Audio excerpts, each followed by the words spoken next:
grabar. Y ahí estamos grabando, entonces, como les decía, simplemente vamos a revisar brevemente el UTEST, ver algunos mensajes que nos entrega el UTEST que pueden ser útiles para el control de hoy y en general es como parte del aprendizaje también de este curso, entonces vamos a verlo brevemente. Entonces, eh, vamos a partir por la pregunta uno que no es, digamos, la que es más sorprendente, las otras dos sí. Entonces, pero igual lo vamos a hacer, digamos, porque este era parte de su evaluación. Entonces, ¿qué es lo que tenemos acá? Este es el tipo de problema en donde no hay mucho que pensar, ¿no es cierto? Porque nos dicen nos dan un campo en coordenadas esféricas eh, y nos piden calcular básicamente la divergencia de f. O sea, no hay mucho que pensar, simplemente me están pidiendo la divergencia, hay que calcular la divergencia. Entonces, ¿cómo calculamos la divergencia? Podemos usar algunas de las fórmulas quizás. Entonces, ya, este puede ser un mensaje que les puede ser útil para hoy, y es que, claro, ahora yo no tengo la fórmula y tampoco me la sé de memoria, entonces podría buscarla y ahí voy a perder un poco de tiempo. Está en el apunte también, que es lo que quiero hacer ahora. Entonces, lo primero es, si tienen un formulario para el control de hoy, está súper bien. Si tienen un resumen, vi que una estudiante subió un resumen, lo pueden usar, igual está súper bien. Eh, para que no pierdan tiempo, ¿no es cierto?, en buscar la fórmula, ¿no es cierto? Es bueno que lo tengan ahí anotado y así pierden la menor cantidad de tiempo posible, ¿no es cierto? Entonces, mientras yo pillo la divergencia, me va a demorar un poco, ¿no es cierto? Pero si ustedes tienen el resumen, no se van a demorar tanto. Entonces, la fórmula está, aquí está. Entonces hay un comentario en el chat, creo. Sí, lo subió Antonia Iturbe. Entonces, está bueno el resumen, así que lo pueden usar, no hay problema con eso. Oye, hablando de Ujú. eso, te puedo preguntar si lo podrías como leer para ver si es que no me equivoqué, es que si lo recomienda usar como que me da cosa que haya escrito algo mal, no Ah, sé. ya, sí, sí, o sea, lo vi a la rápida y vi que estaba muy completo. Ahora sí, como muy en detalle, no, pero sí lo podría ver después y decirte como si tiene algún error. Ya, ok, muchas gracias.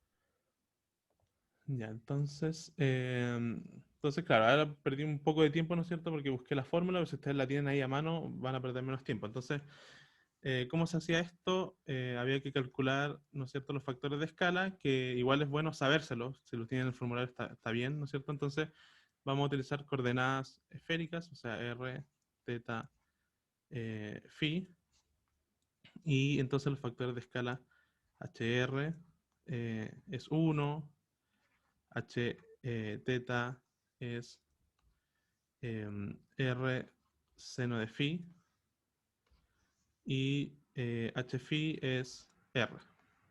¿Ya? Entonces, eh, de mi campo, ¿qué puedo saber? ¿No es cierto? Aquí puedo obtener los f sub algo, ¿no es cierto? Esto es lo mismo que si me dijera, ¿no es cierto? Tengo 1 en r tongo más g, que es una función, en teta tongo, más 0 en phi tongo. Entonces, aquí ya puedo obtener algunas cosas, ¿no es cierto? Como fr es 1, f teta es g y f phi es 0. Entonces ya me voy con la fórmula. Entonces, simplemente la divergencia de f es igual a 1, la multiplicación de los tres factores de escala, los tengo acá. Entonces va a ser simplemente 1 partido en r cuadrado, seno de phi.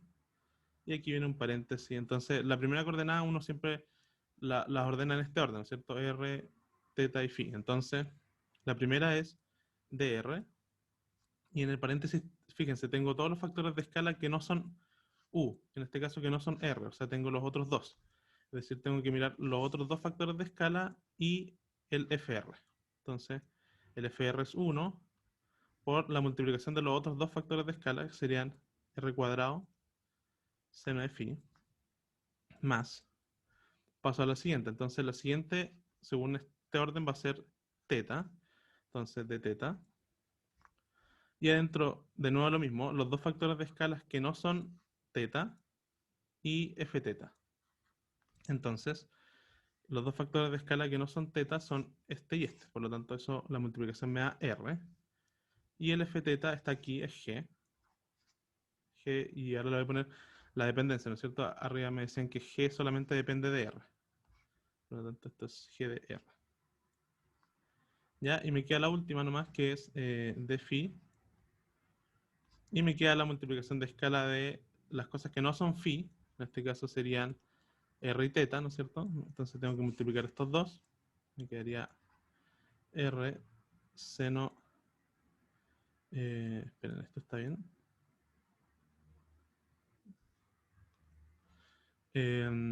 Sí, sí, sí, sí. Me asusté por un momento.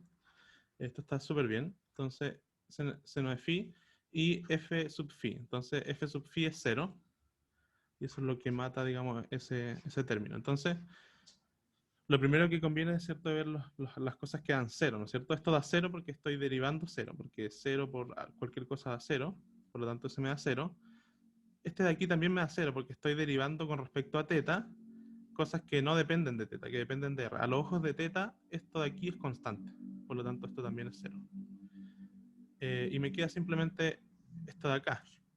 Y si se fijan, este phi es constante a los ojos de r, por lo tanto lo puedo sacar, ¿no es cierto? Entonces esto lo voy a copiar simplemente, 1 partido en r cuadrado, seno de phi, saco el seno de phi que se cancela con este de acá, y me queda la derivada en r de r cuadrado. Y aquí ya estoy terminando, entonces la derivada de r cuadrado es 2r, dividido en este r cuadrado que no tengo que olvidar, que es simplemente 2, entonces partido en r. Y ahí terminé el problema, y entonces ya sé la alternativa, ¿no es cierto? No me acuerdo cuál de todas era, pero ahí con eso termino. Entonces, a ver, voy a ver qué puedo ver. La alternativa no la puse acá. Sí está. Es la alternativa número C, ¿no es cierto? 2 partido en R. Entonces, hasta aquí se entendió esto. Como que el mensaje de esto no es muy profundo, simplemente es tener la fórmula para perder menos tiempo y aplicarlo, saberse los factores de escala, etc. Pero ¿se entendió más o menos el desarrollo de esto? Sí, se entendió. Ya, muy bien. Entonces, ese era el mensaje de esto. Básicamente, que tengan las fórmulas para que no pierdan tiempo buscándolas y todo eso. Entonces, podemos ver el siguiente. No me acuerdo dónde tengo el test. Acá puede ser, sí. Entonces, la pregunta número 2 era esta. Y esta ya tiene un mensaje muy, muy profundo, porque claro, igual no sé cuánto tiempo he gastado. Igual si empezamos a las 12, llevo 11 minutos y no sé cuánto tenían para el test. Algo así como 25 minutos. Entonces me he gastado harto tiempo de 25 minutos, ¿no es cierto? Pero bueno, en eso había que calcular. Si hubiese tenido el formulario, quizás me hubiese demorado menos. Eh, pero por ejemplo, este problema lo puedo hacer sin calcular nada. Pero nada, sí, nada, nada. Obviamente la idea es que ustedes sepan cómo hacerlo también calculándolo, pero aquí hay un mensaje un poco más potente que tiene que ver con el entendimiento de las cosas. Entonces, que es una cosa que el profesor lo ha mencionado y también en clases, que tiene que ver con los factores de escala. Los factores de escala no son otra cosa que factores que buscan satisfacer el análisis dimensional. ¿Qué quiero decir con eso? Que las derivadas, por ejemplo, de a de x, yo lo puedo pensar esto de manera dimensionalmente. Lo de arriba es como un delta, ¿no es cierto? No tiene dimensiones. Y lo de abajo es un diferencial de x. Por lo tanto, si yo le calculo la dimensión de esto tiene dimensiones de 1 partido en longitud. ¿Ya? Entonces eso es válido para cualquier derivada. Por ejemplo, si yo calculo el gradiente, por ejemplo, y les calculo la dimensión, esto tiene que tener 1 partido en longitud. ¿Y por qué? Porque, por ejemplo, si lo definimos en coordenadas las cartesianas, esto es algo así como x tongo de a de x más y tongo de a de y más z tongo de a de z. Entonces, si se fijan, los vectores unitarios están normalizados, siempre tienen longitud 1, no tienen dimensiones. Estos son adimensionales. Y cuando yo le calculo la dimensión a esto tiene 1 partido en longitud, esto de acá, 1 partido en longitud, y esto de acá, 1 partido en longitud. O sea, estoy sumando tres cosas que tienen 1 partido en longitud. Al final me va a dar, entonces, si yo le calculo la dimensión, de esto, o sea, más bien el análisis dimensional, esto tiene que tener 1 partido en longitud. Ya, entonces con ese análisis uno podía calcular esto sin hacer ningún cálculo, porque aquí me piden el operador nabla, o sea, tiene que tener 1 partido en longitud esto. Entonces, veamos el primero. Este de acá tiene 1 partido en longitud, así que está bien. Este de acá, 1 partido en longitud, así que está bien. Y este de acá tiene, si se ven abajo, tengo un ángulo, eso no tiene dimensiones, pero acá tengo el 1 partido en longitud, entonces esto al menos dimensionalmente está bien, así que le pongo un puntito que puede ser la correcta. Las siguientes. Este tiene 1 partido en longitud, por lo tanto dimensionalmente está bien. Y aquí ya empezamos a tener problemas, porque fíjense, aquí tengo 1 partido en longitud y aquí tengo otro partido en longitud.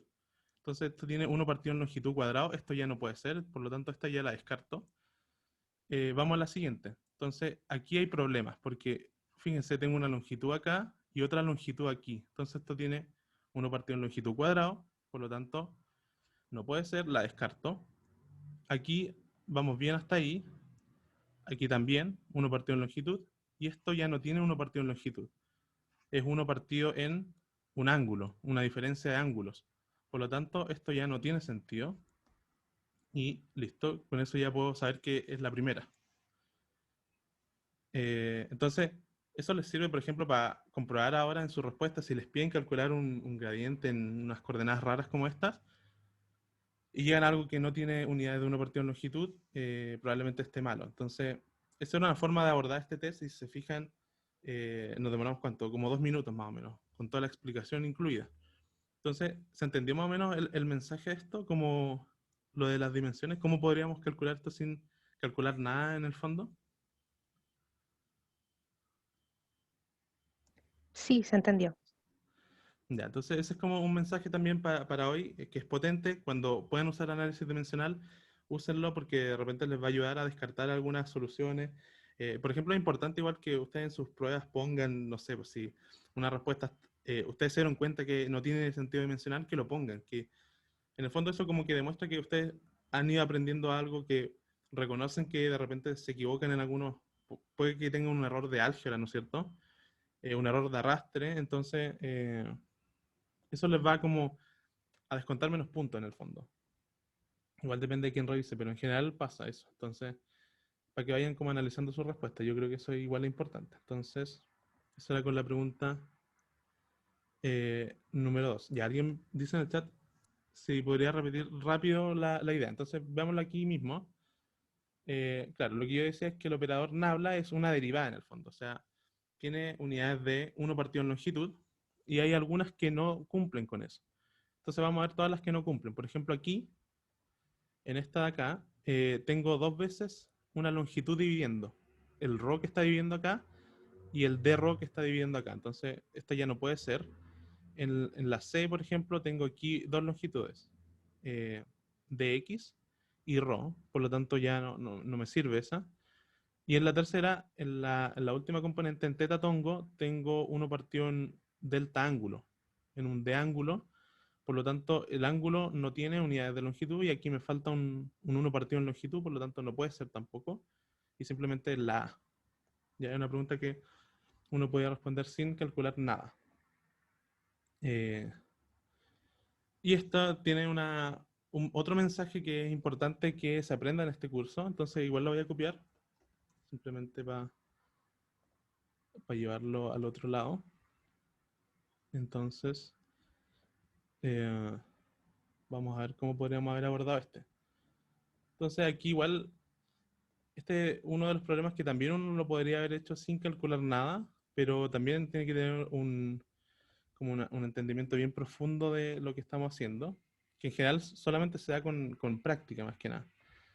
Que de repente es difícil, ¿no es cierto? Porque uno tiene otros ramos también y es difícil resolver muchos problemas.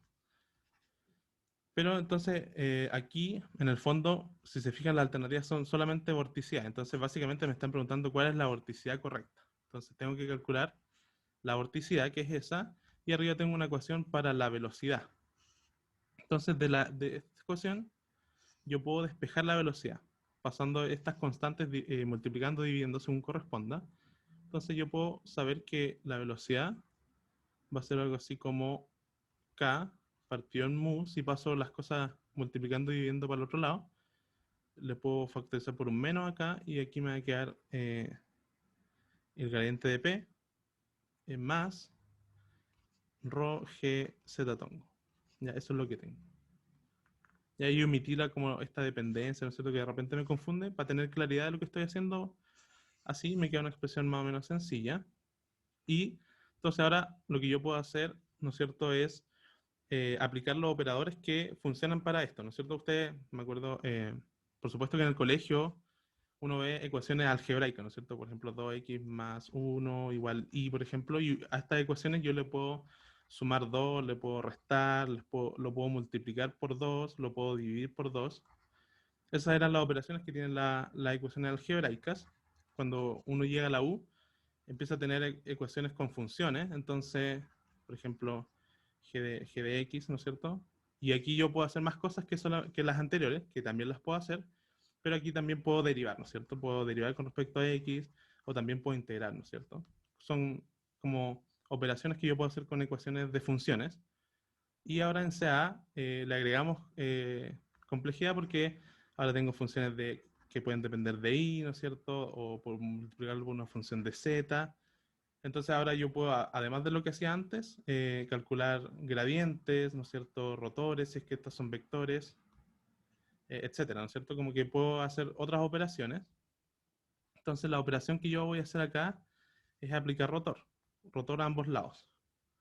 Entonces aplico rotor acá, me queda el rotor de u, y aplico el rotor a la derecha, las constantes salen de las derivadas, entonces menos k partido en u, y aplico el rotor aquí a cada uno de los términos, entonces me va a quedar el rotor del gradiente de p más el rotor de rho g z tongo. Y entonces aquí hay un mensaje que es súper potente y que es bueno que lo aprendan en el curso. La idea es que salgan de este curso sabiendo esto con probabilidad 1. Entonces, ¿cuál es ese mensaje? Que el rotor de un gradiente siempre es cero. Sin pensarlo, es cero. ¿Ya? Y esa es una identidad que recurrentemente aparece en el curso. De repente uno se abruma. ¿Cómo calculo esto? Es cero. Simplemente es cero. Entonces, el rotor de cualquier gradiente de cualquier campo, aquí puedo poner f, phi, uno pone para los campos, esto es cero. ¿Ya? Entonces, ese es el primer mensaje. El rotor de un gradiente es cero. Eso me va a simplificar un poco las cosas. Y luego, entonces, con eso ya puedo descartar cosas, ¿no es cierto? Porque fíjense que esto me hace desaparecer la presión. La presión ya no está en la ecuación. Por lo tanto, aquí hay cosas que tienen presión. Por ejemplo, esta tiene presión, por lo tanto, esta ya no puede ser. Tiene presión.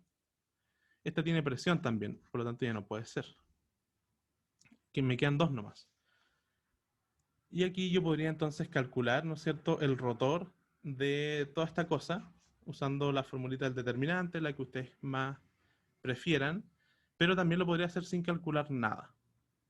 ¿Ya? Entonces, pero también lo podría hacer sin calcular nada, pero para eso tengo que mostrarles la fórmula del rotor. Entonces, esto es, eh, supongamos un campo F, la fórmula del rotor me dice, yo lo voy a anotar porque yo me sé esta fórmula, pero ustedes lo pueden calcular con el determinante. Esto es algo así como en X tongo va a ser de Z, FI menos de I. Esto no tienen que sabérselo, ¿ya? Yo me lo sé porque ya se lo voy a explicar por qué.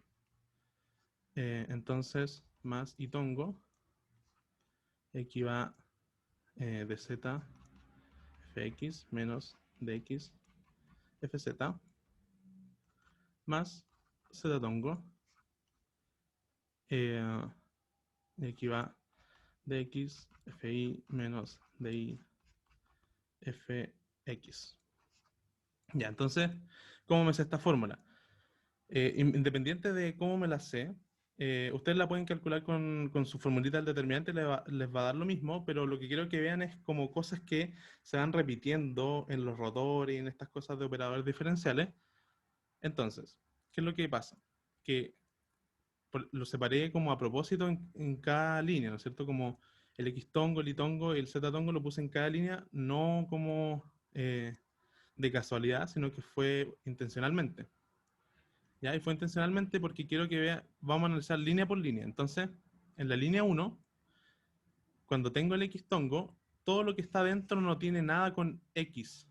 Si se fijan, tengo derivada en Z, componente del vector en Y, derivada en Y, componente Z. O sea, no hay nada en X acá. No hay ni derivadas ni componentes en X. Para el Y lo mismo. Cuando yo calculo el rotor, el Y tongo no tiene componentes ni derivadas en Y. Y el Z también. Z no tiene ni componentes ni derivadas en Y.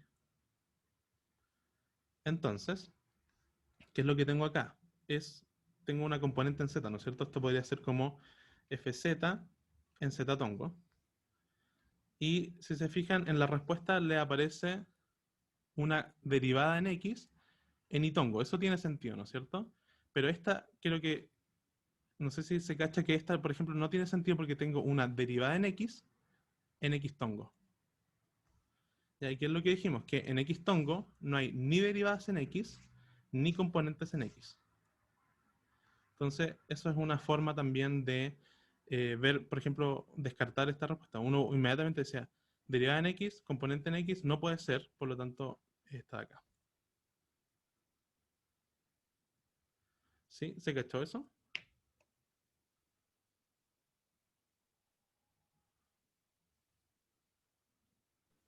Sí.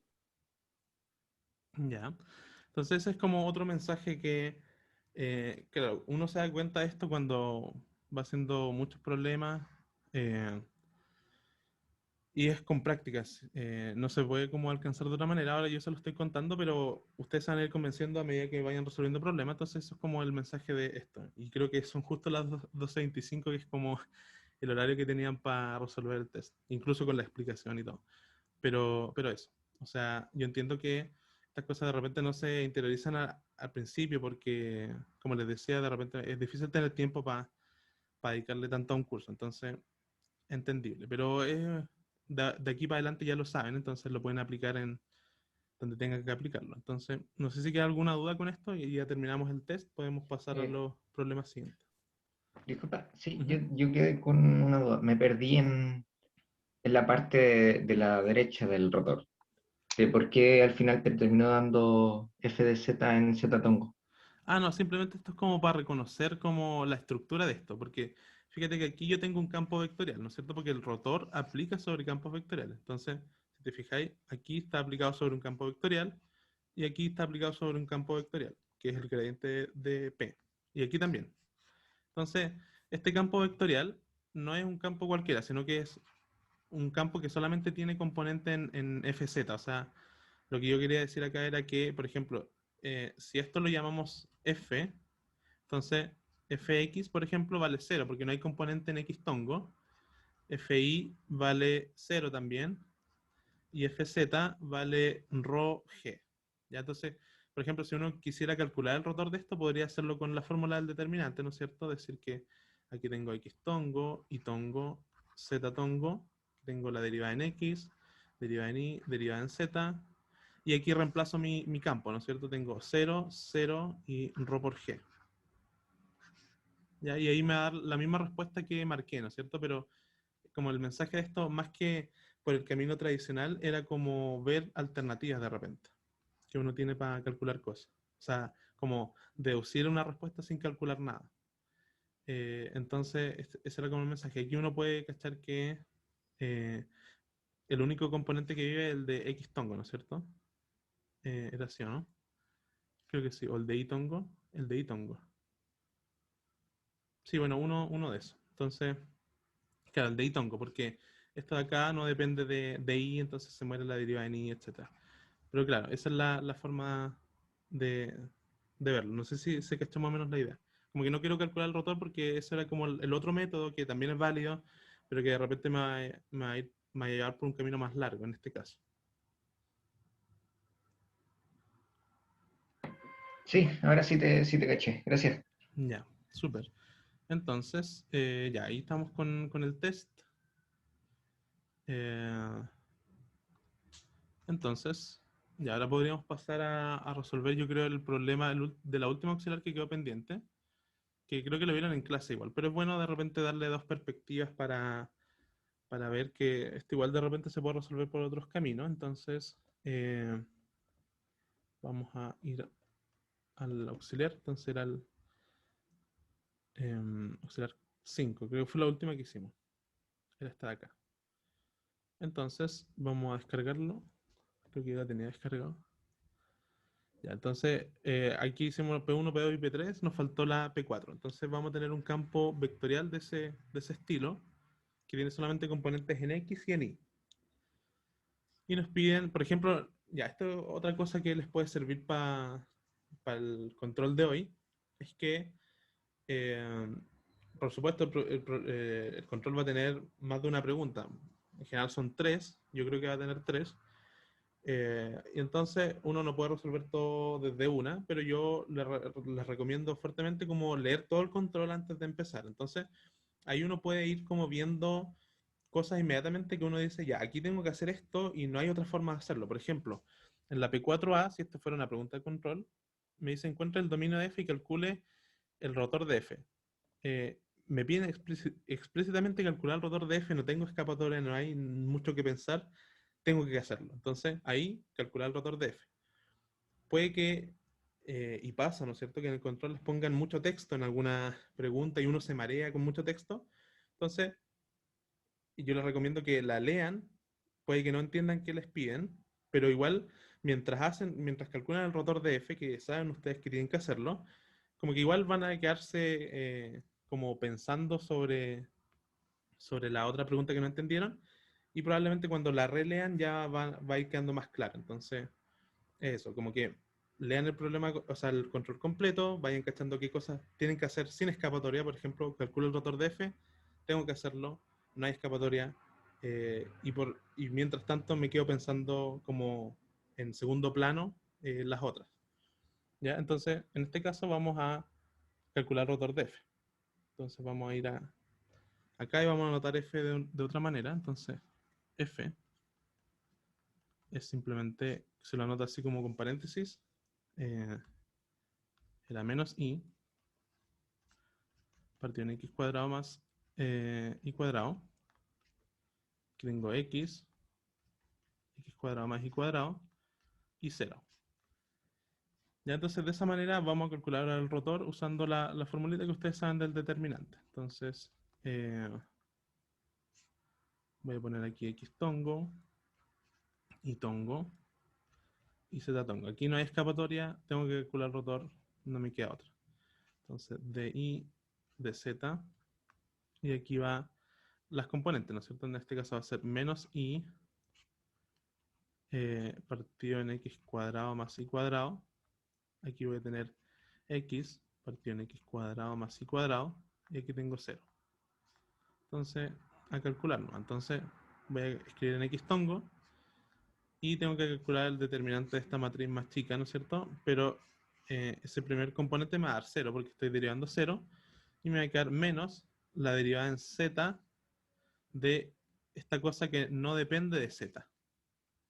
Ya, entonces, de antemano yo puedo ver que esto vale 0, ¿no es cierto? Tengo X tongo por 0.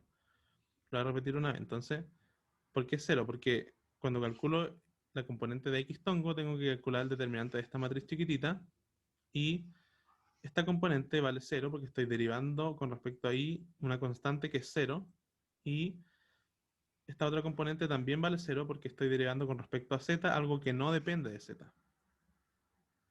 Y alguien dice en el chat, y alguien dice, y ahí no usamos como la fórmula de delante, ya que ya sabemos que sale de ahí. No entendí muy bien la pregunta, pero si te refieres como a la fórmula de como el determinante, sí, estamos usando de hecho la fórmula de determinante. Si no era esa tu duda, me dices para que la aclaremos. ¿Ya? Pero la idea es que se den cuenta aquí que la componente en X es 0, ¿no es cierto? Entonces aquí voy a poner la componente en Y, que tengo que hacer para la componente en Y, calcular el determinante de esta matriz. ¿Ya? Entonces, si se fijan, dx con 0 es 0, y de z de algo que no depende de z, también es 0. Entonces aquí voy a tener 0 y me va a quedar solamente la componente en z tongo. Entonces voy a eliminar esas rayas. No sé si hasta aquí se está entendiendo. Estoy medio desordenado igual, pero ya alguien me pregunta si tengo la fórmula del rotor y me sé los factores de escala en las diferentes coordenadas, ¿es necesario calcularlos en el control? No es necesario. O sea, tú basta con que pongas al inicio de tu respuesta, por ejemplo, estoy usando coordenadas cilíndricas, por ejemplo, y los factores de escala son tales. Y los pones y los usas, ¿no? Ya no es necesario que los calcules desde cero.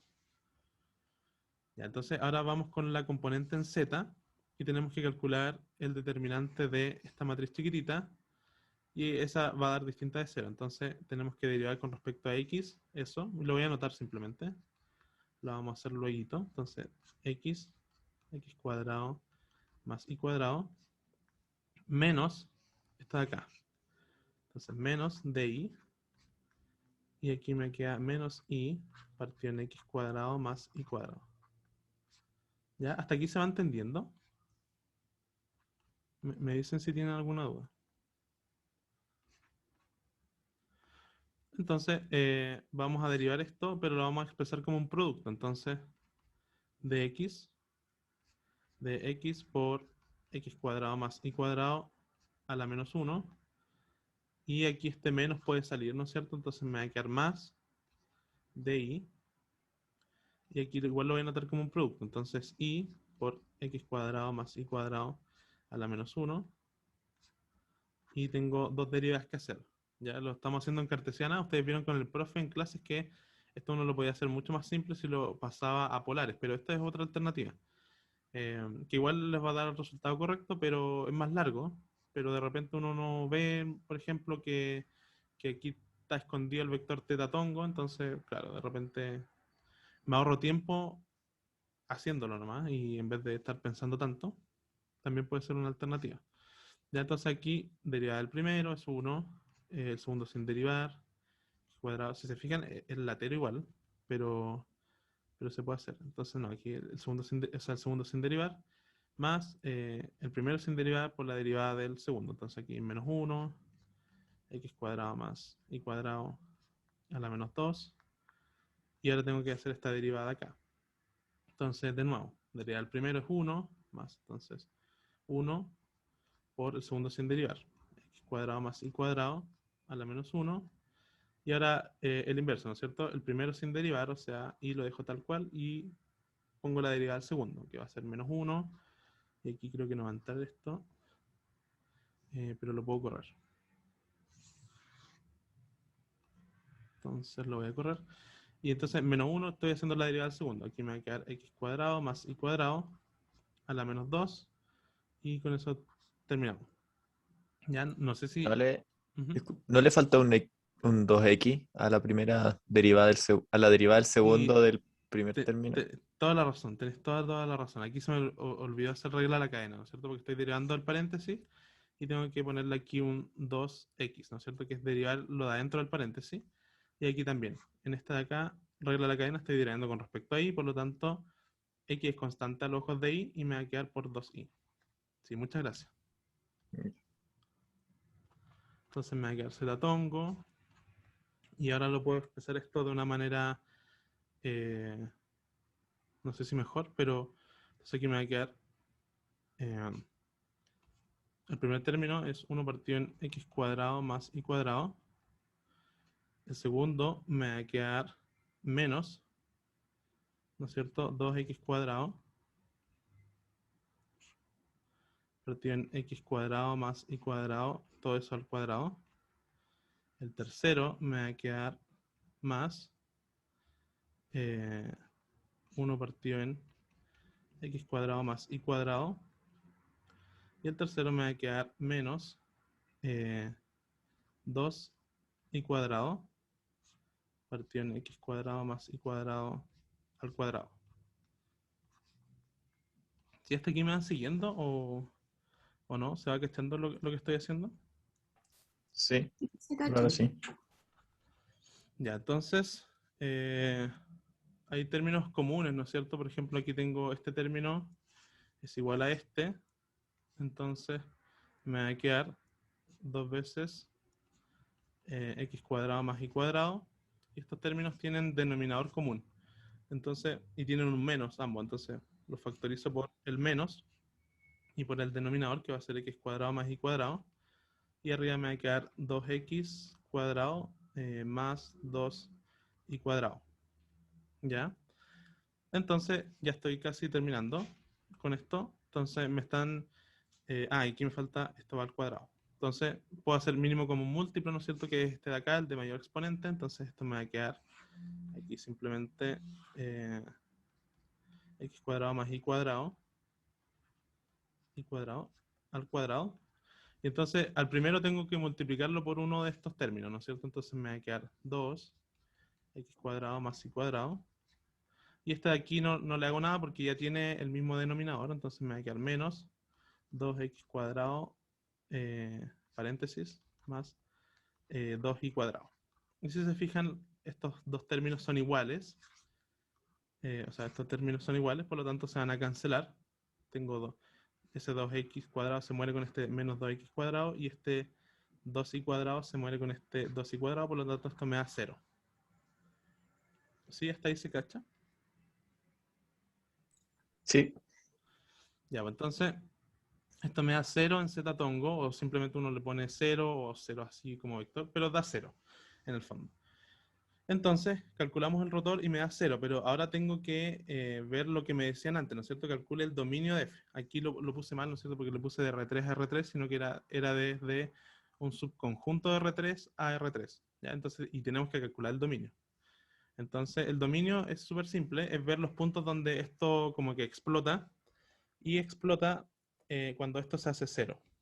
¿Ya? Entonces, el dominio, el dominio, el dominio de campo vectorial f va a ser todos los puntos, porque si se fijan, el único punto en donde esto se indefine, entonces va a ser todos los reales menos los puntos donde x, y valen 0.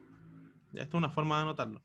Hay gente que lo pone como R3 menos el origen, ¿no es cierto? Que igual está bien, menos el origen.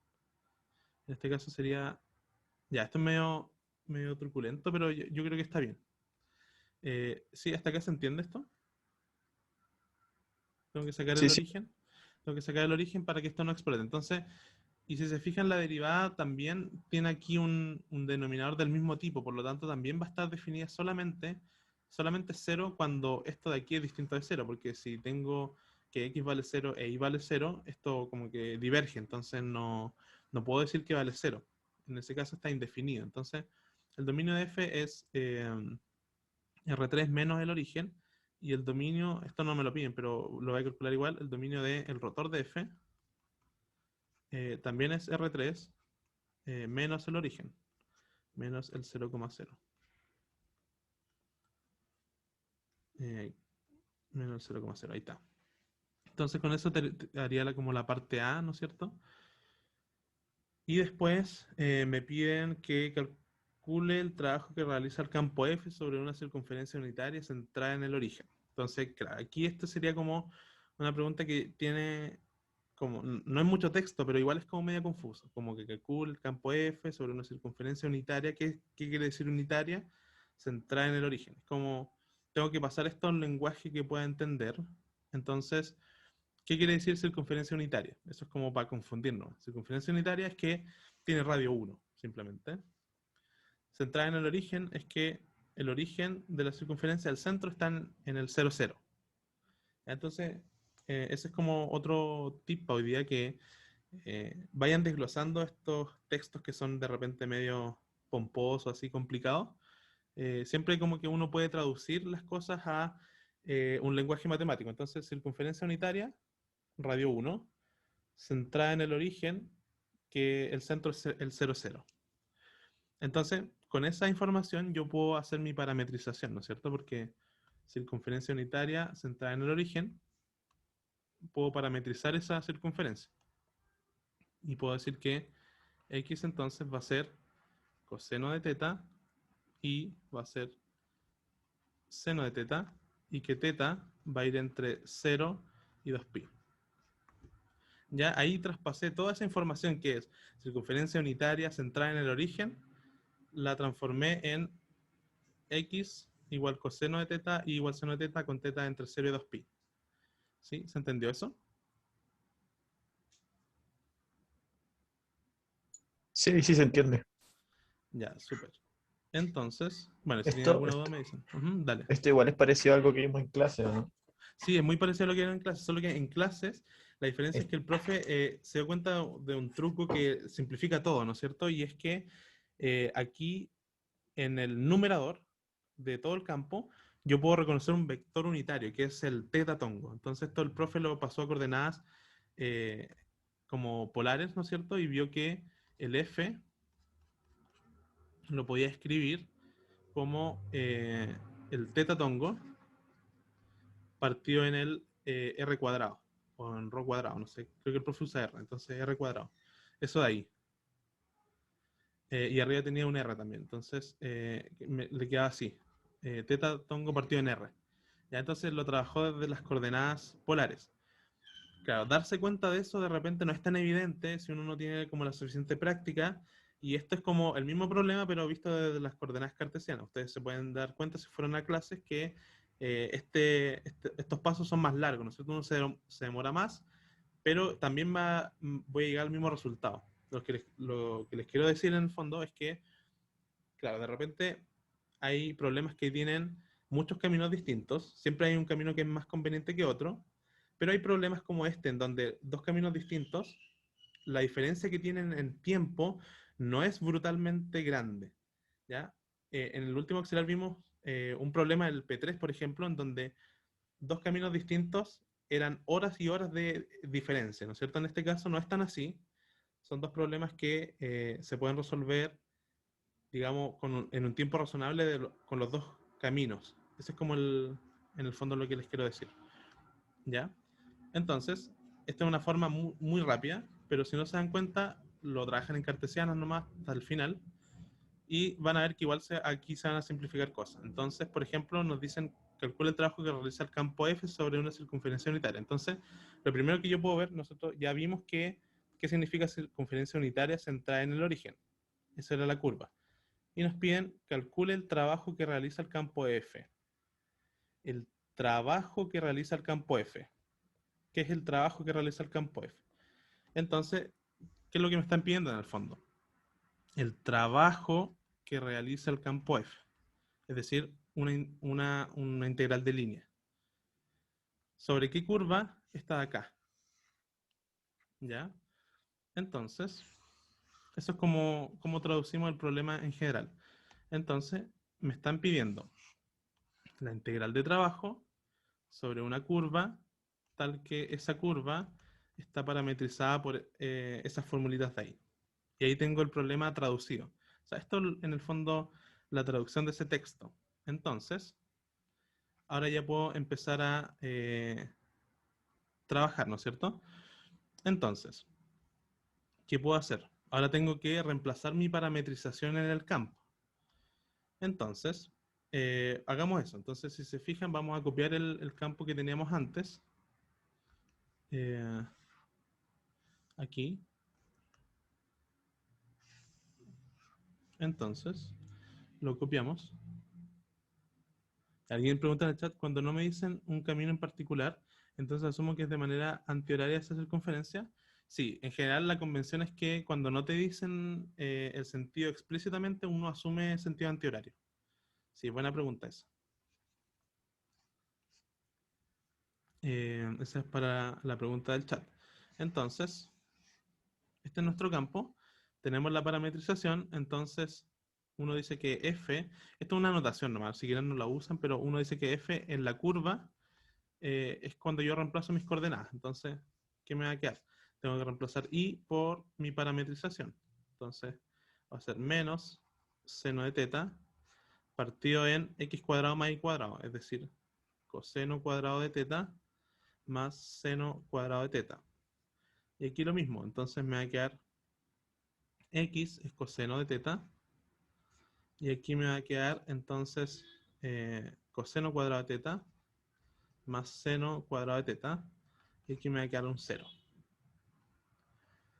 Muy bien, entonces si se fijan lo de abajo es un 1, ¿no es cierto? Entonces ya se me empiezan a simplificar algunas cosas, entonces esto de aquí me queda menos seno de teta partido en 1, coma coseno de teta partido en 1 y aquí un 0. Entonces el campo ya se me simplificó cuando lo evalué en la curva y ahora me queda simplemente calcular el dr.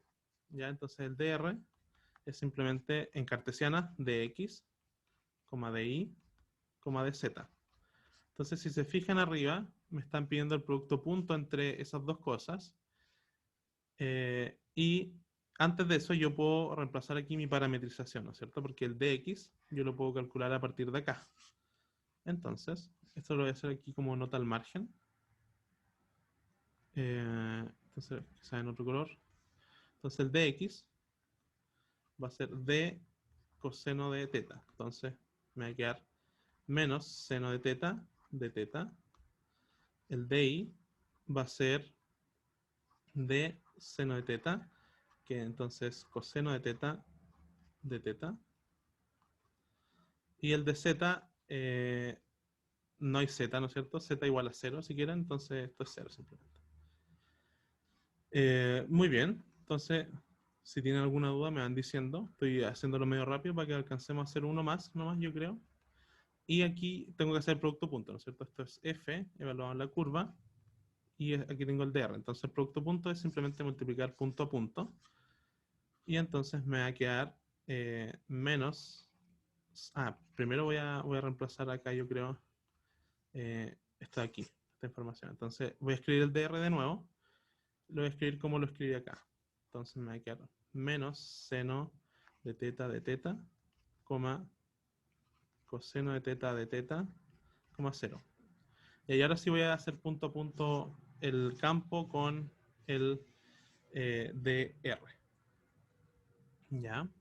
Entonces, f.dr es igual a menos por menos, ¿no es cierto? Tengo un menos por menos, me da más y tengo un seno cuadrado de teta. Aquí tengo coseno por coseno, me va a quedar más coseno cuadrado de teta. Y aquí me va a quedar 0 por 0, que es 0. Y ahora tengo que integrarlo. Entonces, la integral de f.dr es la integral de lo de arriba, ¿no es cierto? Esto de acá. Seno cuadrado de teta más coseno cuadrado de teta. Y aquí pongo mi parametrización desde 0 a 2pi. ¿Ya? Y si se fijan, puedo factorizar por el de teta. Entonces esto me va a quedar la integral de 0 a 2pi de seno cuadrado de teta más coseno cuadrado de teta. Y todo eso por de teta. Y si se fijan, aquí me aparece una identidad, ¿no es cierto? Esto de acá, ¿cuánto vale? Vale 1. Por lo tanto, la integral de 0 a 2pi, 1 de teta, y eso es simplemente 2pi, que es lo mismo a lo que llegaron con otro método, con el profe, ¿no es cierto? No hicieron nada de esto que yo hice de reemplazar el x, el y, porque lo hicieron de una forma mucho más directa, pero que es difícil de ver desde el principio. Esta es otra forma, un poco más larga, pero no es brutalmente larga. También se resuelve en un tiempo razonable y llegan al mismo resultado. ¿Sí? ¿Se entendió? ¿Hasta acá? ¿Se entiende? Sí, sí, sí se entendió.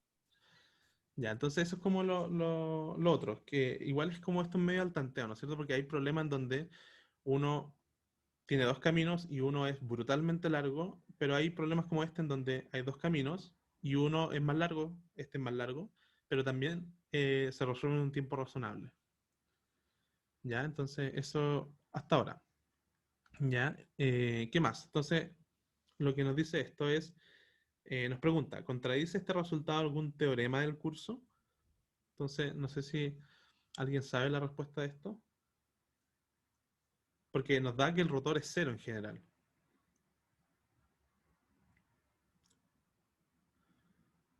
No sé si alguien se atreve como a dar la respuesta, o se la sabe. Creo que la vieron en clase igual con el profe. ¿Contradice esto algún teorema? de los que hemos visto, porque en la A encontramos que el rotor casi siempre es 0, y en la B nos dicen que la integral de trabajo en un camino cerrado no es 0. Entonces, ¿qué está pasando? ¿El teorema de la divergencia era o no? No En este sé, no me caso, acuerdo. el teorema de Stokes, porque el teorema de Ah, Stokes ya, Stokes. me dice que si el rotor es 0, la integral de camino en un camino cerrado es 0. ¿Ya? ¿Y eso por qué? Porque el teorema de Stokes, vamos a notarlo aquí brevemente. Claro, alguien dice en el chat que tiene que ver con los dominios, exactamente. Entonces, pero vamos a ver exactamente a qué nos referimos. Entonces, el teorema de Stokes dice que si yo tengo la integral sobre una superficie cualquiera, que tenga un borde, por supuesto, que no sea cerrada, y yo calculo el rotor y le calculo el flujo a eso, esto es lo mismo que si yo calculo la integral cerrada sobre el borde de ese de f.dr, o sea, la integral de línea. Entonces, si se fijan, lo que hicimos antes fue calcular una integral de línea. O sea, esta integral yo no la puse aquí, pero es cerrada, ¿no es cierto? Porque es una circunferencia. O sea, parten en un mismo punto, parte y termina en el mismo punto. Ya, porque es una circunferencia. Entonces, una integral cerrada, calculamos la integral cerrada y nos dio esto de acá, nos dio 2pi. Pero cuando calculamos el rotor, esto de acá nos dio 0. Por lo tanto, esta integral entera tiene que ser 0. Y esto es distinto de 2pi. Entonces, ¿qué es lo que está pasando? ¿Por qué no el teorema de Stokes nos está diciendo algo incorrecto?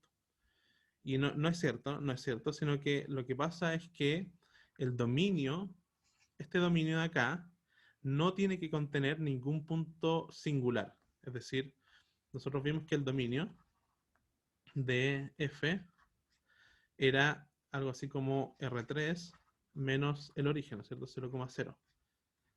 El 0,0. Entonces, S sería la superficie que encierra la curva. ¿Cuál era la curva? La curva era la circunferencia centrada en el origen, ¿no es cierto? Si aquí pongo Y y aquí pongo X, esa era mi curva, ¿no es cierto?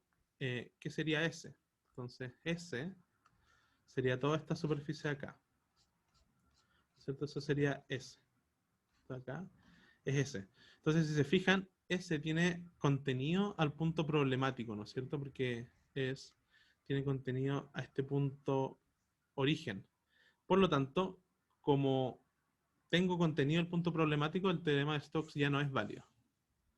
Y ahí, por lo tanto, esta igualdad no es cierta, ¿no es cierto? No es válida porque el teorema de Stokes no es válido.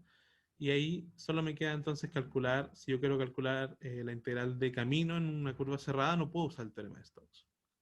Porque contenga un punto problemático. ¿Sí? ¿Se cachó eso? Sí. O sea, uno se podría ir la vuelta larga, igual podría ocupar como esta cuestión de las regiones múltiplemente conexas, y con eso Sí, se podría hacer, si no. claro. Esa O es sea, otra pero forma sería de una vuelta hacerlo. mucho más larga igual, ¿no? Es una vuelta que yo creo que es más larga, sí. Pero el profe como que creo que igual le gusta usar esa cosa, que es como evadir el punto, es como quitarlo a mano. Es como yo Ujú. ya no voy a querer esta superficie, sino que voy a entonces querer una superficie que encierra este punto, y mi superficie S ahora ya no es toda, sino que es solamente esta. Ya, en ese caso tengo esa es la superficie, entonces en esta superficie el rotor sí vale 0, pero tengo que calcular la integral en dos caminos, ¿no es cierto? En este de acá y en el exterior. Entonces al final es como lo mismo en el fondo. Ya, es otra forma de ver el problema, pero sí, también lo pueden hacer de esa manera. Ya, entonces, cosas que les quería comentar acá. Entonces, que nos dimos cuenta de que hay campos en donde hay puntos problemáticos. Entonces, por ejemplo, uno era cuando yo tenía, no sé, lo que sea acá, por ejemplo, x partido en x cuadrado más y cuadrado. En general, cuando tengo denominadores, tengo que poner como una advertencia. Tengo que fijarme dónde eso se puede hacer cero. Entonces, por ejemplo, si tuviera un campo f que fuera del estilo, no sé, 1 partido en x cuadrado menos 2y, ojo porque esto en algún punto se va a hacer 0. Por ejemplo, si le pongo aquí más 1, para que no sea el origen, también en algún punto esto de aquí se va a hacer 0, entonces ojo con eso. ¿Qué otras cosas hay que tener ojo? Por ejemplo, si tengo un logaritmo de y. Ojo con los logaritmos, porque los logaritmos, cuando esto vale 0, esto se va a menos infinito, entonces diverge. Ya, ojo con los logaritmos, ojo con las divisiones. ¿Qué otras cosas pueden ser problemáticas? Por ejemplo, la exponencial es poco problemática porque yo puedo tener una exponencial aquí, por ejemplo, x, y eso está definido para todo r, para todo x en r. Yo también puedo tener, por ejemplo, 1 partido en e elevado a x, porque esto de aquí no es otra cosa que e elevado a menos x. Y eso sigue estando definido para todo r, para todo x en r.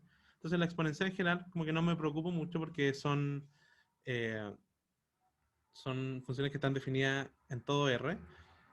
Y aquí otro mensaje de si basta con que una componente se indefina para que ya tenga un problema. No es necesario que cada una de las componentes tenga cosas indefinidas. Por ejemplo, consideremos este campo, ¿no es cierto? Este campo en Z funciona muy bien porque está definido para todo R.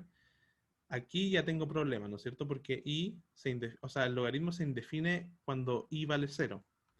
Y aquí ya tengo otro problema porque tengo una división en donde esto probablemente en algún punto se va a hacer 0 y tengo que considerarlo. Entonces, ahí tengo que fijarme bien dónde está definido este campo F. ¿Ya? ¿Se entendió eso? Sí, se entiende. Ya, entonces, eso para que lo tengan presente hoy también. Alguien me pregunta en el chat de, ¿se puede explicar solo con palabras si fuera un control que contradice el teorema? Si fuera un control... claro, sí, se puede explicar con palabras. Sí. Pero claro, aquí la respuesta sería entonces, no contradice ningún teorema, sino que el teorema no es válido. ¿Ya? Porque el teorema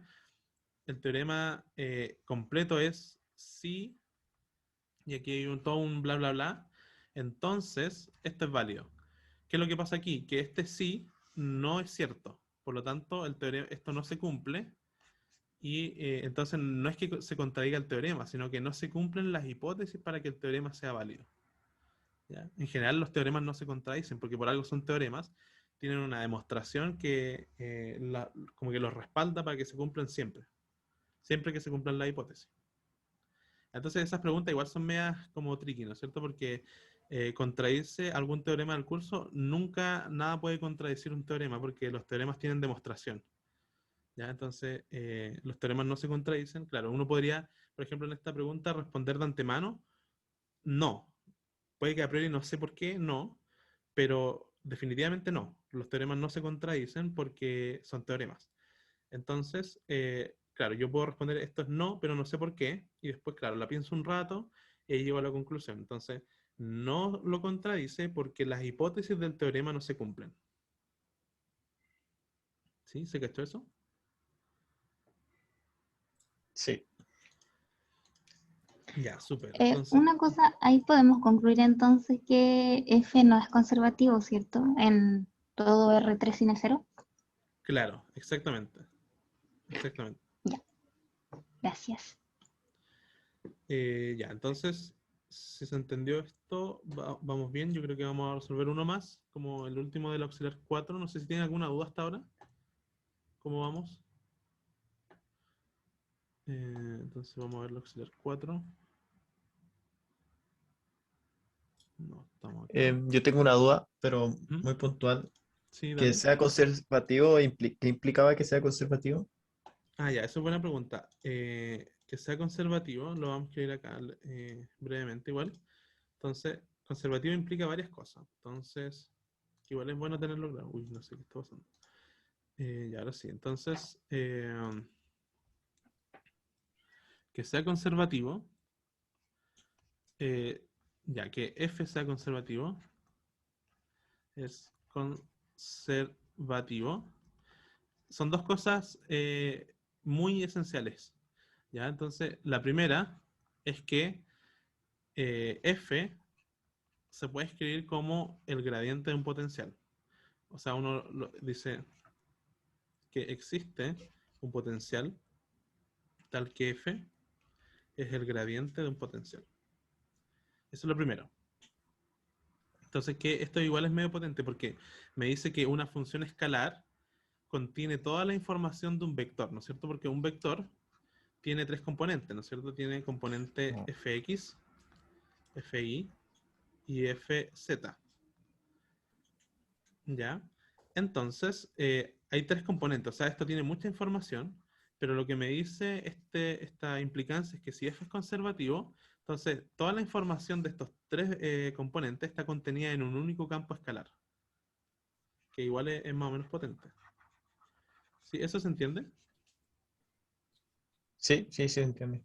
Y ahí la otra es que si yo calculo las integrales de trabajo, hay dos formas de expresarlo, esto. Entonces la primera es que, eh, entonces, a ver, ¿cómo lo voy a expresar? La primera es, ya, supongamos que esto parte desde un punto inicial hasta un punto final. Entonces, si yo calculo la integral de trabajo, esto solamente depende de el punto final, ¿no es cierto? Solamente del punto final. Ahí, esto es RF menos phi de R inicial. ¿Ya? Y eso también se puede expresar de otra manera, que es que todas las integrales cerradas de f punto de r son 0. Ya es la misma idea. ¿Y por qué esto es equivalente? Porque fíjate, si es una curva cerrada, significa que el punto inicial y el punto final son el mismo, ¿no es cierto? Entonces, punto inicial es el mismo que, o sea, el punto final es el mismo que el punto inicial, por lo tanto, esto de aquí se anula. ¿Sí? ¿Se cachó eso? Sí, sí, sí. Ya.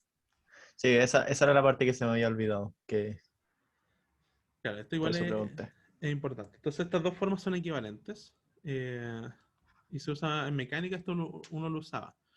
Pero hay uno lo usaba más fuerte. Uno decía que si el rotor de F es 0, entonces pasaba todo esto de acá abajo. Pero no es cierto. Lo que es cierto es si es que F es conservativo, pasa lo de abajo. ¿Ya? Pero para que F sea conservativo, tiene que cumplirse toda una serie de requisitos, ¿no es cierto? Aparte de que el rotor sea 0, que esté bien definido también. Ya, entonces eso con los campos conservativos. No sé si tienen alguna otra duda antes de que hagamos la última. Esto aquí ahora termina a la 1:30, ¿cierto? Sí. Ya. Sí, yo creo que alcanzamos a hacer la otra. No sé si tienen alguna duda. Hasta acá se va cachando más o menos la idea.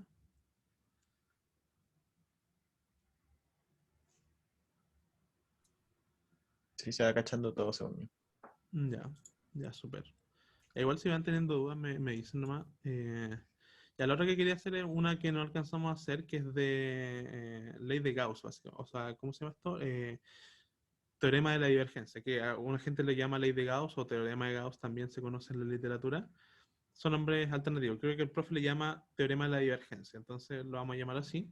Entonces, el P2 nos dice, consideren la superficie S dada por la ecuación x cuadrado más y cuadrado más z cuadrado igual r cuadrado. Entonces, la primera pregunta es, ¿qué superficie es esta? ¿No es cierto? Aquí tengo un texto que está medio traducido, ¿no es cierto? Porque me dan una ecuación, eso ya está en lenguaje matemático, pero yo podría dejarlo más conveniente aún todavía. Entonces, ¿cómo hago eso? O sea, ¿qué superficie es esta?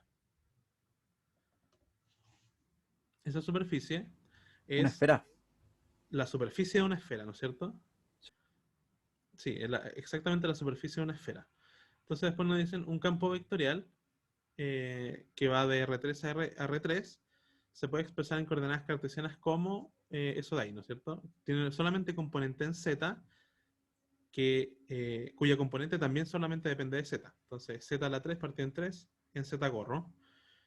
Y nos piden calcular el flujo de ese campo sobre la superficie S. Entonces aquí vamos a tener algunos inconvenientes rápidamente, ¿no es cierto? Porque la superficie, como dijimos recién, es una esfera, la superficie es una esfera. Entonces, eso parametrizarlo, naturalmente uno utiliza coordenadas esféricas, ¿no es cierto? Porque estamos en la esfera, lo mejor para describir una esfera, lo que sea una esfera, es coordenadas esféricas, y el campo me lo dan en cartesiana. Entonces tengo que, de alguna manera, llevar todo a un mismo sistema. Entonces, esa es la primera dificultad. Entonces, lo que vamos a hacer primero es parametrizar la superficie. Entonces, la superficie, esto se me pegó, pero debería volver en un segundo. A ver, quizás sí. Ya, ahí sí. Entonces, entonces tenemos la ecuación x cuadrado más y cuadrado más z cuadrado igual a r cuadrado. Ya, entonces, ¿cómo parametrizamos esto? Entonces, hay una parametrización que es la de coordenadas, ¿cómo se llama? Esféricas, que es la que vamos a usar. Entonces, recordemos la transformación de coordenadas de esféricas a cartesianas, que me dice que X, esto es como lo análogo a polares, pero en esférica, ¿no es cierto? Me dice que aquí yo tengo que calcular, ¿no es cierto?, el seno de phi, luego el coseno de teta. ¿Sí? ¿Esto está bien? Sí. Y va a ser el seno de phi por el seno, está horrible mi letra, seno de phi, seno de teta, y el z es simplemente coseno de phi.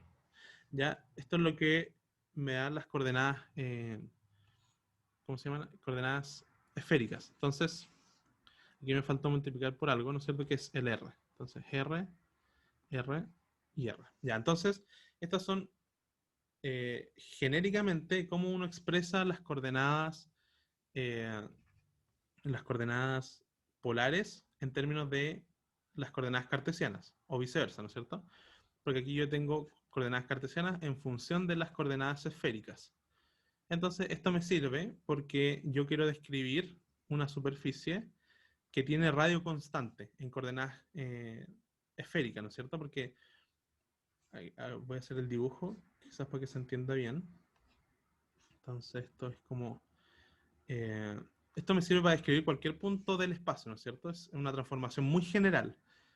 Pero lo que yo quiero, entonces, es describir no una región general, sino que una particular. Entonces, esto es Y y esto es X. Entonces, yo quiero describir una esfera, ¿no es cierto? Una esfera. Entonces, ¿qué cumple la esfera? Que en coordenadas, cuando yo la describo en coordenadas esféricas, esta superficie esférica, o sea, todos los puntos que pertenecen a esta esfera, tienen R, que es la coordenada esférica, igual a una constante, que en este caso va a ser R. ¿Ya? Entonces ahí voy teniendo mi parametrización. Entonces mi parametrización va a ser X igual a R, seno de phi, coseno de teta, y va a ser R, seno de phi, coseno de teta, no, aquí es seno de teta. Estoy copiando simplemente lo de arriba, reemplazando R chica igual a R. Ya, y Z va a ser entonces R coseno de phi.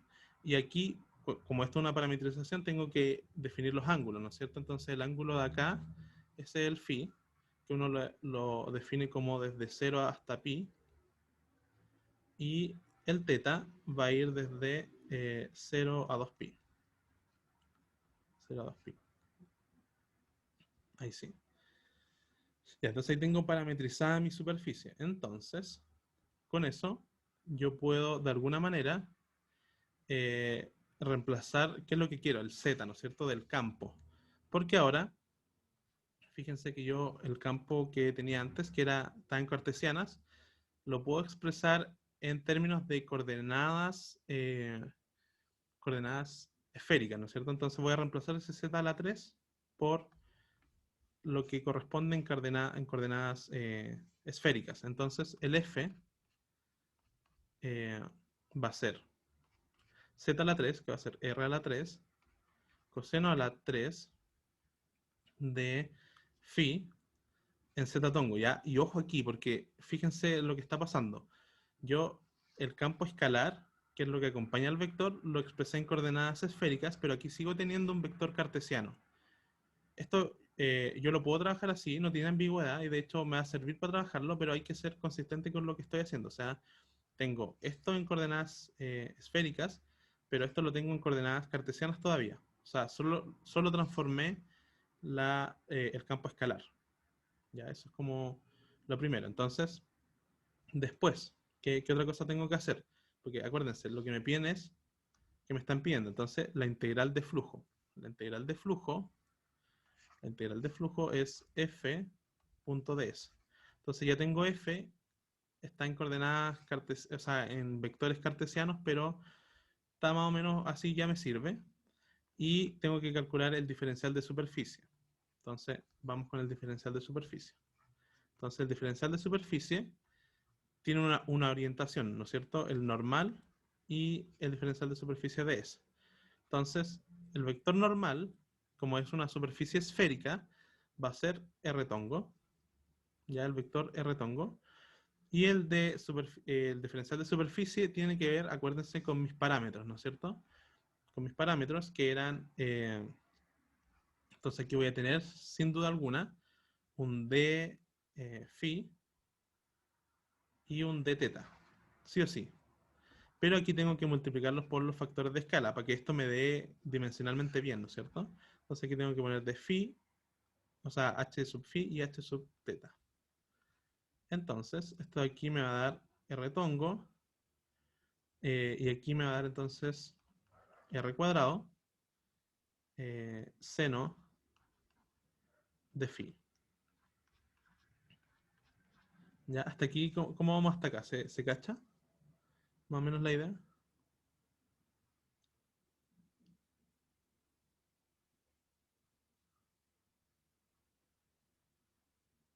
Sí se cacha. Ya, entonces, súper. Ya, entonces, fíjense, tengo F, tengo DS, tengo que calcular el producto punto entre ambos. Entonces, fíjense que tengo un vector cartesiano, producto punto, un vector esférico. Entonces, eso me va a generar un poco de problema. Entonces, lo vamos a escribir en la próxima página. Pero lo bueno, y por qué mantuve el Z así, es porque uno sabe cómo es ese producto. Entonces, F, producto.ds, va a ser, aquí voy a poner el F, ¿no es cierto? Que era R a la 3, coseno a la 3 de phi, partido en 3. Ahora voy a poner lo de S, ¿no es cierto? Que era R cuadrado, seno de phi, de teta, y aquí voy a poner el producto punto de los vectores, ¿no es cierto? El de F era en Z, y el de DS era en R tongo. Ya, entonces, este de aquí es algo que ustedes también pueden saber, también lo pueden calcular de la geometría, pero esto de aquí es coseno de phi. No sé si eso les genera algún problema o se cacha esa idea o no se entiende muy bien, como el z producto punto LR. Yo no caché. Ya, entonces uno para eso, voy a hacer un dibujo, espero que no me quede tan horrible. Veamos si funciona entonces esto, a ver. Creo que sí. Ya, entonces eso me va a ayudar. Y voy a poner una esfera acá, lo más similar a una esfera. Y eso ahí. Ya no quedó como me hubiera gustado, pero quedó más o menos. Ya, entonces aquí tengo el Z tongo. Aquí tengo el X, este es el eje X, que no aparece el tongo, sino que Z nomás, aquí Y. Entonces, voy a tener aquí un vector, lo voy a escribir en otro color quizás. Entonces, aquí voy a poner el Z tongo. Y si te fijáis, por ejemplo, imagínate que estamos describiendo este punto de acá. Entonces, ese punto de acá, esta coordenada, ¿no es cierto? Esa es la coordenada R. Y aquí vive el R tongo, ¿no es cierto? Porque apunta radialmente. Aquí está el R tongo. Hasta ahí se cacha, ¿verdad? Sí, sí. Ya, entonces este vector yo lo puedo trasladar aquí al origen, simplemente para ver cómo se comporta con respecto al Z. Entonces aquí voy a tener el R tongo también, repetido, y el ángulo entre los dos, por definición, por cómo se definen las coordenadas esféricas, esta de aquí es phi. Ya, entonces, acuérdate, por ejemplo, la definición del producto punto. Uno podía tener varias definiciones, ¿cierto? Una es multiplicar por componentes, pero aquí estamos en bases distintas, por lo tanto, uno puede hacer otra cosa, que es una que uno aprende dentro de la física, que es como el módulo de z por el módulo de R tongo por el coseno del ángulo que forman. ¿Y cuál es el ángulo que forman? Es phi, ¿no es cierto? Por lo tanto, y estos son vectores unitarios, por lo tanto cada uno vale 1. Este vale 1 por coseno de phi. ¿Sí? ¿Se entendió ahora? Sí, ahora sí. Ya, entonces, igual esto es como algo que ustedes pueden asumir como conocido. Z.R es coseno de phi. Y esa es una forma de calcularlo. Creo que hay otra también, pero con esta basta. Entonces, ya, una vez dicho eso, voy a borrar esto nomás.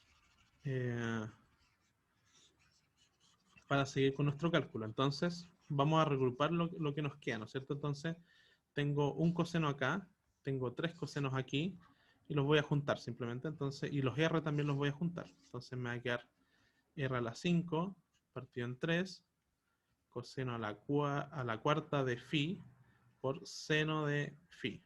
Y por supuesto el de phi de teta.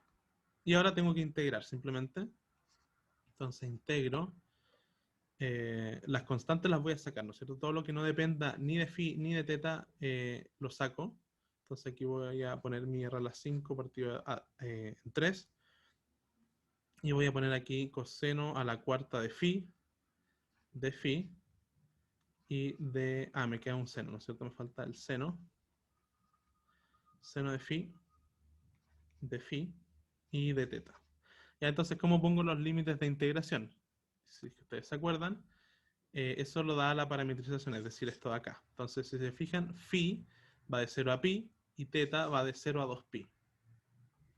Entonces, de nuevo, phi va de 0 a pi y teta va de 0 a 2pi.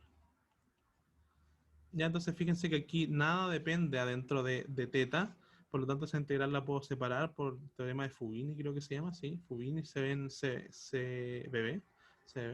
Entonces aquí voy a tener multiplicación de dos integrales. La primera es la de teta, ¿no es cierto?, de 0 a 2pi de teta. Y la otra es la integral que es compleja, ¿no es cierto?, de 0 a pi de coseno a la cuarta de phi, seno de phi, de phi. Ya, entonces la pregunta es ¿cómo calculo esta cosa acá? Bueno, lo vamos a ver pronto, pero esta de aquí es fácil, ¿no es cierto? Esta de aquí es 2pi simplemente. Entonces me va a quedar 2pi r a la 5 partido en 3 por esta integral de acá. Entonces esa integral de ahí, ¿cómo la calculo? ¿Alguien tiene alguna idea de cómo podríamos calcular esa integral?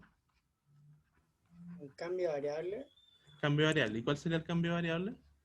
No sé, poner u igual a coseno de phi. Claro, ese es un muy buen cambio de variable. U igual a coseno de phi. Entonces, si yo calculo el du, me va a quedar menos seno de phi.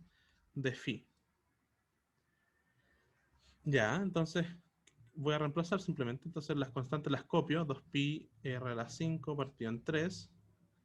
Los límites los tengo que cambiar, pero los voy a hacer después. Entonces, aquí tengo u a la 3, o a la 4. Y esto se parece mucho al du, ¿no es cierto? Tengo casi el du salvo un signo. Entonces tengo que ponerle un signo menos, lo voy a sacar simplemente y me va a quedar du. Y ahora voy a ver los límites. Entonces los límites cuando coseno vale 0, o sea, perdón, cuando phi vale 0, entonces aquí voy a poner, si phi va a 0, entonces u va ¿a dónde va? A 1, ¿no es cierto? Y si phi va a pi, que era el límite de antes, u se va a menos 1. Entonces esta es la integral desde 1 a menos 1 de eso a la cuarta. ¿Sí? ¿Se cachó eso? Lo de los límites.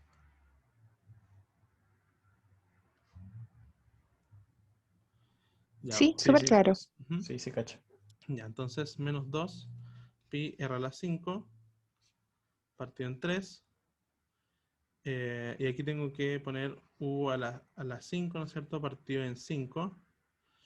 Desde menos 1 hasta 1. Y entonces, ¿eso cuánto me va a dar? ¿Cuánto me va a dar esto? Veamos. Menos 2pi r a la 5 partido en 3.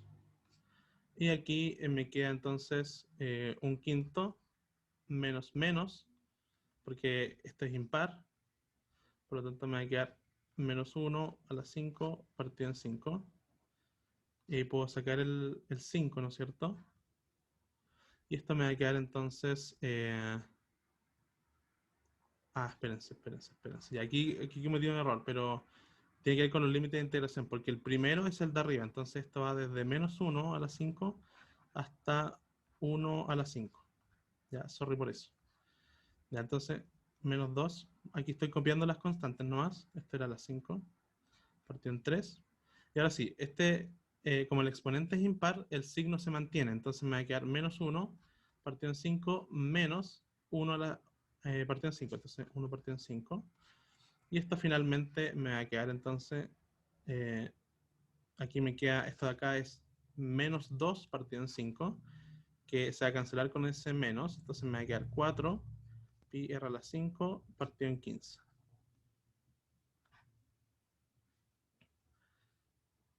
¿Sí? ¿Se cachó eso? Igual fue medio rápido, pero me dicen si tienen alguna duda.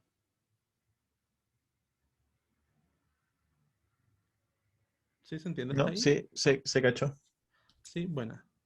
Ya, igual si tienen dudas me van contando. Ya, entonces ahí calculamos la integral de flujo usando integrales de flujo. Y ahora podemos usar el teorema de la divergencia. Entonces el teorema de la divergencia, ¿qué me dice el teorema de la divergencia? Entonces creo que en volar lo alcancemos a hacer antes de que termine la hora. Quizá me pase como un minuto, pero ojalá que no. Entonces, teorema de la divergencia me dice que una integral triple de la divergencia de un f en un volumen es igual a la integral de flujo de ese mismo campo en una superficie, ¿no es cierto? ¿Cuál es el requisito? De que aquí yo integro en un volumen y que esto sea el borde de un volumen. Entonces, si se fijan, antes calculamos sobre el borde de un volumen, ¿no es cierto? ¿Cuál era el volumen? El volumen de una esfera. ¿Ya? Entonces, esa era la superficie de una esfera, es el borde del volumen de la esfera, ¿no es cierto? Y calculamos esta integral. Entonces, y la calculamos parametrizando la superficie, etcétera. Y ahora podríamos calcular lo mismo calculando la divergencia de f. Entonces, si se acuerdan, f era z a la 3 dividido en 3 en z tongo, y ustedes lo pueden hacer en sus casas, pero no es muy complicado, porque en cartesiana la divergencia es súper sencilla, es la derivada de cada componente respecto a cada componente, ¿no es cierto? La derivada de fx en x, la derivada de fi en y, la derivada de fz en z. Este tiene solamente componente en z, por lo tanto me va a quedar simplemente z cuadrado. ¿Ya? ¿Sí? Sí. Y esto de acá yo lo puedo reemplazar por mis coordenadas cartesianas. Ahora fíjense, no estamos en la parametrización, eso es importante. Esto ya no lo vamos a usar, sino que tenemos que usar nuestras coordenadas generales. Esta es la transformación muy general. Entonces, z lo reemplazamos por esto. Entonces me va a quedar r cuadrado, r chica cuadrado, ¿no es cierto? Coseno cuadrado de phi. Ya, muy bien. Entonces tengo la divergencia y ahora tengo que calcular el dB, el diferencial de volumen. Entonces el diferencial de volumen en coordenadas, ¿cómo se llama esto? Coordenadas esféricas, siempre va a tener el de R, de phi y de teta. Y aquí tengo que multiplicarlo por todos los factores de escala, por HR, h phi y h teta. Ya, pero esto yo me lo sé, ¿no es cierto? Este aquí vale 1, etc. Y yo me sé que esto en general va a ser R cuadrado seno de phi. Ya, entonces tengo el diferencial, tengo lo que estoy integrando, tengo que integrarnos. Entonces, integramos en volumen, ¿no es cierto? Es una triple integral ahora. Entonces, aquí tengo el integrando, ¿no es cierto? R cuadrado, coseno cuadrado de phi, multiplico por el diferencial, el R cuadrado, lo vamos a hacer más abajo mejor. Entonces, lo señalamos nomás acá, de R, de phi, de teta, y ponemos los límites de integración, ¿no es cierto? El dr va desde 0 hasta r, que es el radio de la esfera. El phi va desde 0 hasta pi. Y el teta va desde 0 a 2pi. Ya, entonces yo puedo separar esto en integrales por Fubini, ¿no es cierto? Porque tengo una función de r multiplicada por una función de phi por un 1, que sería la función de teta. Entonces esto me va a quedar igual a, voy a hacerla más sencilla primero, que es la integral de teta, me va a quedar 1 de teta multiplicada por la integral en phi, que va de 0 a 2pi, y que tengo que, como función de phi, simplemente coseno cuadrado de phi, seno de phi, y como integral de r, tengo la integral de 0 a r, de las cosas que dependen de R, es decir, R a la cuarta de R. Y ahí tengo esta integral de acá, y creo que ya estamos casi en la hora. Entonces, pero no sé si quieren que lo termine o prefieren terminar a la hora. No, termínalo nomás. Ah, ya. Entonces aquí podemos hacer el mismo cambio de variable, coseno de phi. Entonces el du va a ser menos seno de phi. Y entonces vamos a ir reemplazando esta integral. Entonces la segunda integral, vamos a poner los límites después, pero va a ser coseno cuadrado, sería u cuadrado. Y el seno de phi es casi el diferencial, pero con un signo menos. Entonces aquí le ponemos un signo menos y ponemos el de phi. Ya, vamos a poner los límites inmediatamente, pero hagamos esta integral de acá primero, que es más sencilla, ¿no es cierto? Esta me va a dar r a la 5 partido en 5 elevado entre 0 y r. Y ahí los límites los ponemos tal cual como antes. Entonces nos preguntamos de nuevo, si phi va aquí y va a 0, ¿no es cierto? Entonces el u va a 1, y si phi va a 2pi, este era de 0 a pi, perdón, 0 a pi.